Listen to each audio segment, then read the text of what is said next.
Hi friends, வாங்க இன்றைக்கி நம்ம ஃப்ளீட்டட் நாட் வந்து பார்க்கலாம். ஒரு காப்பர் கோல்டு சாரீ, இது ப்ளூ கலர் பார்டர் வச்ச சாரீ, காப்பர் கோல்டில். இதுக்கு வந்து நம்ம ஃப்ளீட்டட் நாட் ஒன்று பார்க்கலாம், சரிங்களா?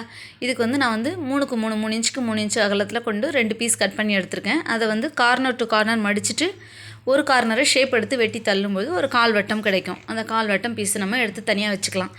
அது இல்லாமல் வந்துட்டு எனக்கு வந்து ஒரு பார்டர் ப்ளவுஸ் தைச்சதில் மீதி வந்து பார்த்திங்கன்னா ஒரு 2 இன்ச்சு அகலத்தில் ஒரு 14 இன்ச்சு நீட்டு அது மாதிரி வந்துட்டு ஒரு பீஸ் கிடச்சிது. அதை நான் 2ஆக கட் பண்ணி எடுத்துக்கிட்டேன். கட் பண்ணிவிட்டு பார்த்திங்கன்னா இப்போ 2 இன்ச்சு அகலம் 7 இன்ச்சு நீட்டு அந்த மாதிரி இருக்க மாதிரி வச்சுக்கிட்டு அதை நான் வந்து சின்ன சின்னதாக 2ஆக மடித்து ஒரு ஸ்டிச்சஸ் போட்டுட்டு சின்ன சின்னதாக ஃப்ளீட்ஸ் போடுறேன். ஃப்ளீட்ஸ் போடும்போது பார்த்திங்கன்னா அந்த லாஸ்ட்டு 1 சென்டிமீட்டர் ஃப்ளீட்ஸ் போடாதீங்க. ஃப்ளீட் போட்டிங்க அப்படின்னும்போது நம்ம தச்சு திருப்பும்போது அந்த இடத்துல ஃபினிஷிங் வந்து நல்லா இருக்காது. அதனால் வந்து இந்த அந்த லாஸ்ட்டு 2 பக்கமே 1 சென்டிமீட்டர் ஃப்ளீட் வைக்காமல் நீங்கள் வந்து அதை ஸ்டிச் பண்ணுங்கள். இந்த ஃப்ளீட்ஸ் வைக்கும்பொழுது இப்போ பார்த்திங்கன்னா நான் இந்த 1 சென்டிமீட்டர் விட்டுருக்கேன், அந்த சைட்லேயும் 1 சென்டிமீட்டர் விட்டுருக்கேன். அதுக்காக தான் உங்களுக்கு அந்த மார்க் லைன் நான் பண்ணி காமிச்சிருக்கேன். நீங்கள் அதே மாதிரி பண்ணிங்கன்னா ஃபினிஷிங் சூப்பராக வரும். இது ரெண்டுத்தையுமே வச்சு நம்ம அட்டாச் பண்ணிவிட்டு இப்படி திருப்பினீங்க அப்படின்னாவே வந்து இது சிங்கிள் கிளாத்து, அது பார்டர்ன்றதுனால வந்துட்டு நல்லா வந்து திரும்பி கொடுக்கும். எட்ஜ் லைன் ஒரு லைன் பாருங்கள், இப்படி எடுத்த உடனே நல்லா நீட்டாக வந்துருச்சா. ஒரு எட்ஜ் லைன் ஒன்று போட்டுருங்க. எட்ஜ் லைன் போட்டுட்டு இதுலேயும் ஒரு எட்ஜ் லைன் போட்டுட்டு இதுக்காக நான் வந்து ஒரு காப்பர் கோல்டில் வந்துட்டு லேஸ் வாங்கி வச்சுருக்கேன். இதை வந்து நான் எட்ஜில் வைக்கலாமா, கொஞ்சம் தள்ளி வைக்கலாமா கொஞ்சம் பார்த்துட்டு சரி ஓகே அந்த எட்ஜ் தையல் தெரிகிற மாதிரி வைக்கலாம் அப்படின்னு முடிவு பண்ணியாச்சு. முடிவு பண்ணிவிட்டு நான் வச்சு அந்த மாதிரி தைச்சிருக்கேன். ரெண்டுத்துலேயுமே ஒரு லைன் வச்சு தைக்கும்போது பார்த்திங்கன்னா இன்னும் கொஞ்சம் டல்லாக இருக்கும் அப்படின்னு தோணுச்சு. சரி இன்னொரு லைன் வச்சு தைக்கலாம் அப்படின்றதுனால இன்னொரு லைன் வச்சு தைச்சாச்சு. இது எல்லாமே பார்த்திங்கன்னா நம்ம அந்தந்த நிமிஷம் வந்து நமக்கு அந்த நேரம் தோன்றது தான்.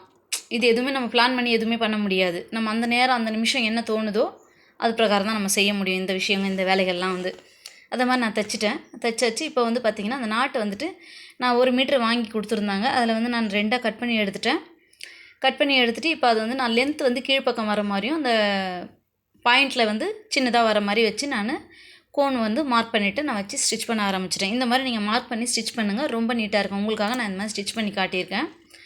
ரொம்ப ஃபினிஷிங் நீட்டாக இருக்கும், அழகாகவும் இருக்கும். அடுத்த பீஸை தைக்கும்போது இதோடைய ஹைட்டு செக் பண்ணிக்கோங்க. அதே மாதிரி வந்து கோன் எங்கேருந்து ஸ்டார்ட் ஆகுது அதை செக் பண்ணிவிட்டு எந்த அகலத்தில் முடியுது அப்படின்றதையும் மார்க் பண்ணிக்கோங்க. 2 இடமும் மார்க் பண்ணி காமிச்சிருக்கேன் உங்களுக்கு. மார்க் பண்ணிவிட்டு அந்த கோன் மார்க் பண்ணிவிட்டு அதுக்கப்புறமா நீங்கள் ஸ்டிச் பண்ணும்போது 2 கோனுமே வந்துட்டு ஒரே ஹைட்டு, ஒரே அகலம், ஒரே மாதிரி வந்து ரொம்ப கரெக்டான ஷேப்பில் ப்ராப்பர் ஷேப்பில் இருக்கும். அப்படி இல்லைனா ஒரு சிலர் தைக்கும்போது பார்த்திங்கன்னா வெவ்வேறு ஷேப்பில் இருக்கும். ஒன்று வந்து பார்த்திங்கன்னா கோன் மாதிரி இருக்கும், ஒன்று வந்து பார்த்திங்கன்னா கொஞ்சம் அகலமாக ஒரு மாதிரி இருக்கும். அதனால் வந்துட்டு இதை நீங்கள் இந்த மாதிரி ஃபாலோ பண்ணிங்கன்னா ரொம்ப கரெக்டாக இருக்கும். இப்போ தைச்சாச்சு, ரெடி ஆகிடுச்சு.